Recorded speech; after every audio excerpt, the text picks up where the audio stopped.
കൊറോഡോബയിൽ നിന്ന് സീസറും സൈന്യവും ആറ്റിക്കോയിലേക്കാണ് പോയത്. കോട്ടകളാൽ സംരക്ഷിതമായ ആ നഗരത്തിൽ അവർ ക്യാമ്പുകൾ തുറന്നു. ഇതിനകം സീസർ ഇസ്പാനിയയിലെ പഴയ സഖ്യകക്ഷികളുമായി ബന്ധം വീണ്ടെടുത്തിരുന്നു.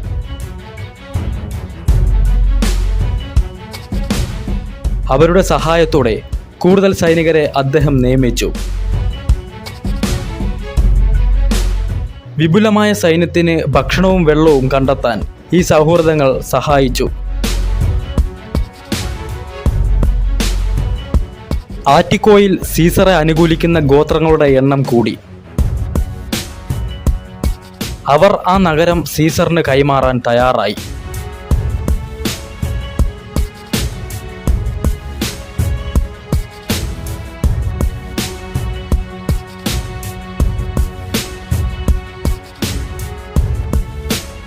സീസറിനെ എതിർക്കുന്ന പോംപിയൻ നേതൃത്വത്തിൻ്റെ ആത്മവീര്യം കെടുത്തുന്ന സംഭവങ്ങളാണ് പിന്നീട് നടന്നത്.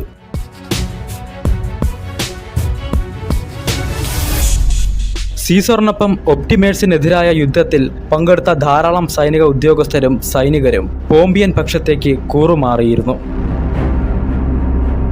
അവരിൽ പലരും തിരികെ സീസറിനൊപ്പം ചേരാൻ തയ്യാറായി. എന്നാൽ ആ വിശ്വാസവഞ്ചകരെ ഒപ്പം കൂട്ടാൻ സീസർ തയ്യാറായില്ല. അദ്ദേഹം അവരെ ആട്ടി ഓടിച്ചു. ചിലരെ പിടികൂടി വധശിക്ഷ നൽകി. പോംപിയൻ പക്ഷത്തിൻ്റെ പരാജയഭീതി ശക്തമാക്കുന്ന വാർത്തകളായിരുന്നു ഇവയെല്ലാം. ആറ്റിക്കോ കീഴടക്കിയതിനു ശേഷം വേഗത്തിൽ യുദ്ധം തുടങ്ങാനുള്ള നീക്കങ്ങൾ സീസർ ആരംഭിച്ചു.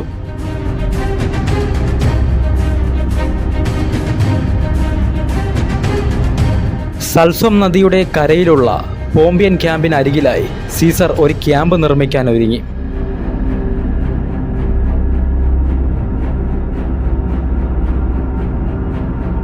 അപകടം മനസ്സിലാക്കിയ ഗിനിയസ് പോംപിയസ് മറ്റുള്ളവരുടെ അഭിപ്രായങ്ങൾക്ക് കാത്തു നിൽക്കാതെ പെട്ടെന്ന് സീസറിന്റെ നീക്കം തടഞ്ഞു.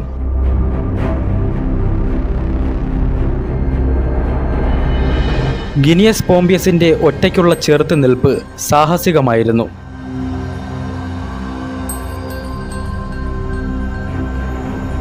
എങ്കിലും സീസറിന് പിൻവാങ്ങേണ്ടി വന്നു.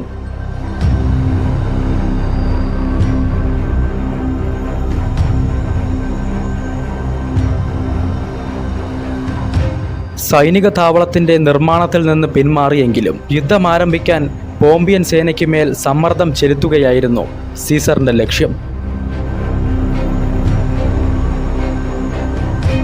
അതിനായി സീസർ ഒരു മാർഗം കണ്ടെത്തി. പോംപിയൻ ക്യാമ്പിലേക്ക് ഭക്ഷണം എത്തിക്കുന്ന പാത മുറിക്കുക. ഭക്ഷണം ലഭിക്കാതായതോടെ ക്യാമ്പിലെ സൈനികർ അസ്വസ്ഥരായി. അതോടെ യുദ്ധം വൈകിപ്പിച്ചുകൊണ്ട് സീസറെ സമ്മർദ്ദത്തിലാക്കുക എന്ന ഗിനിയസ് പോംപിയസിന്റെ തന്ത്രം തകർന്നു.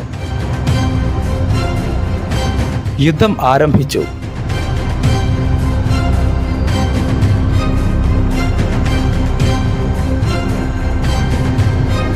ദക്ഷിണ സ്പെയിനിലെ മോണ്ടയിലുള്ള സമതലങ്ങളിൽ വെച്ച് ഇരു സൈന്യവും ഏറ്റുമുട്ടി.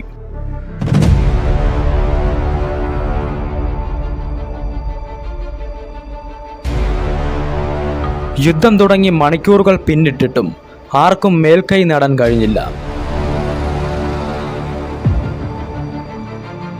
അനവധി സൈനികർ കൊല്ലപ്പെട്ടു.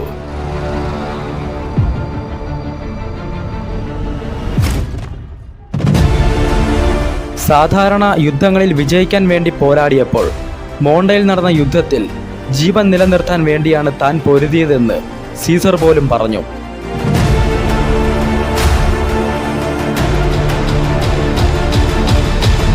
പോംപിയൻ സേന ദുർബലമായ സന്ദർഭം നോക്കി സീസറിന്റെ സൈനികർ ശക്തമായ ഒരു മുന്നേറ്റം നടത്തി.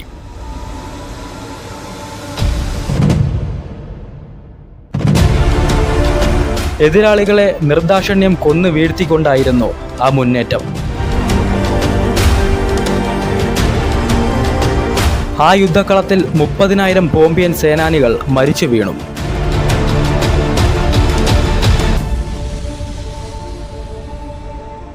ടൈറ്റസ് ലാബിയനുസും ആറ്റിയനൂസ് വാറസും കൊല്ലപ്പെട്ടു. ആയിരക്കണക്കിന് സൈനികരെ തടവുകാരായി പിടികൂടി.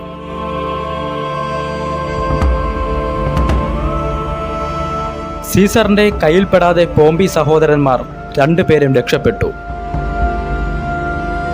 പക്ഷെ അവർ തീർത്തും ഒറ്റപ്പെട്ടുപോയി.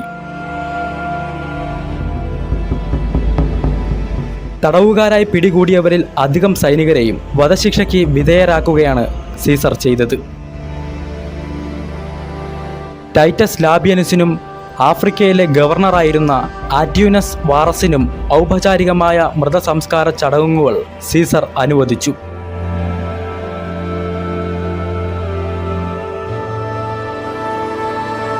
ഗിനിയസ് പോംപിയനിസിന് സാരമായി പരിക്കേറ്റു. മോണ്ടയിൽ നിന്നും രക്ഷപ്പെട്ട അദ്ദേഹം കാർട്ടയിലേക്കാണ് പോയത്. അവിടെ വെച്ച് സീസറിന്റെ അനുയായികൾ ഗിനിയസ് പോംപിയസിനെ വധിച്ചു. സിക്സ്റ്റസ് പോംപിയാസ് സുരക്ഷിതമായ താവളത്തിലേക്ക് രക്ഷപ്പെട്ടു.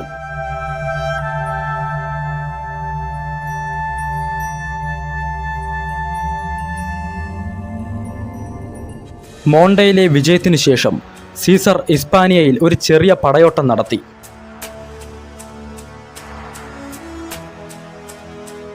അവിടെ ഉണ്ടായിരുന്ന ചെറു കലാപങ്ങൾ പോലും അദ്ദേഹം അടിച്ചമർത്തി.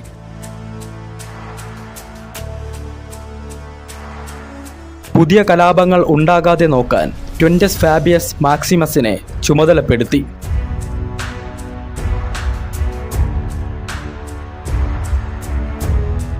തുടർന്ന് സീസർ റോമിലേക്ക് മടങ്ങുകയും ചെയ്തു.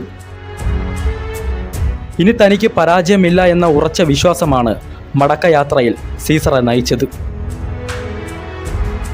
പക്ഷേ റോമിൽ ജനങ്ങൾ അസ്വസ്ഥരായിരുന്നു.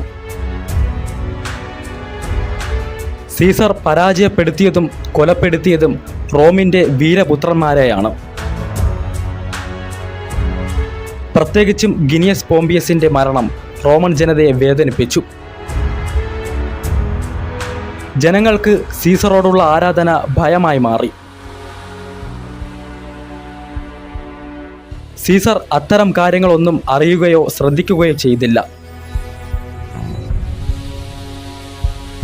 അദ്ദേഹം വീണ്ടും കോൺസൽ സ്ഥാനത്തേക്ക് തിരഞ്ഞെടുക്കപ്പെട്ടു.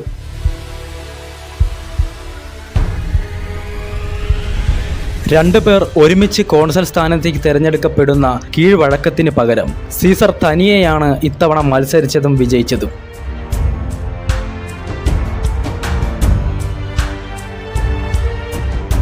അതിനൊപ്പം അടുത്ത 10 വർഷത്തേക്ക് കൂടി സീസറെ റോമിൻ്റെ ഡിക്റ്റേറ്റർ ആക്കുകയും ചെയ്തു. ഹിസ്പാനിയയിലെ പോരാട്ടം ജനങ്ങളിലുണ്ടാക്കിയ അസ്വസ്ഥതയൊന്നും റോമൻ സെനറ്റിൽ പ്രതിഫലിച്ചില്ല. സെനറ്റ് സീസറെ പ്രശംസകൾ കൊണ്ട് മൂടി. പുതിയ അംഗീകാരങ്ങൾ സീസറിന് നൽകാൻ അവർ മത്സരിച്ചു. ഇതിനിടെ ഈജിപ്ഷ്യൻ റാണിയും സീസറിന്റെ കാമുകിയുമായ ക്ലിയോപാട്ര സീസറെ കാണാൻ റോമിലെത്തി. സീസറിന്റെ സ്വകാര്യ കൊട്ടാരത്തിലാണ് ക്ലിയോപാട്രയ്ക്ക് താമസമൊരുക്കിയത്.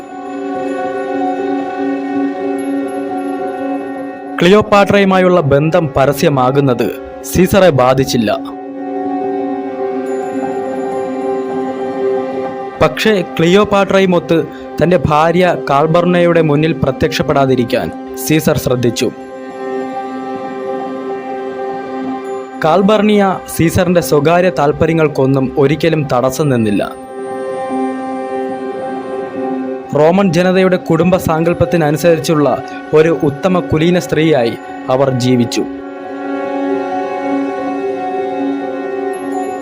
സീസറിന്റെ സ്വകാര്യ കൊട്ടാരത്തിൽ കഴിയുന്ന ക്ലിയോപാട്ര റോമൻ ഉപരിവർഗത്തിന്റെ കണ്ണിൽ ഒരു ധാർഷ്ട്യക്കാരിയായിരുന്നു. റോമിന്റെ സാമന്ത പദവി അംഗീകരിച്ചെങ്കിലും അതിസമ്പന്നമായ ഈജിപ്തിന്റെ രാജ്ഞിയാണ് താൻ എന്ന ബോധം അവർക്കുണ്ട്. താനും മകനും അവഗണിക്കപ്പെടുന്നോ എന്ന തോന്നലും ക്ലിയോപാട്രയെ വേദനിപ്പിക്കുന്നു.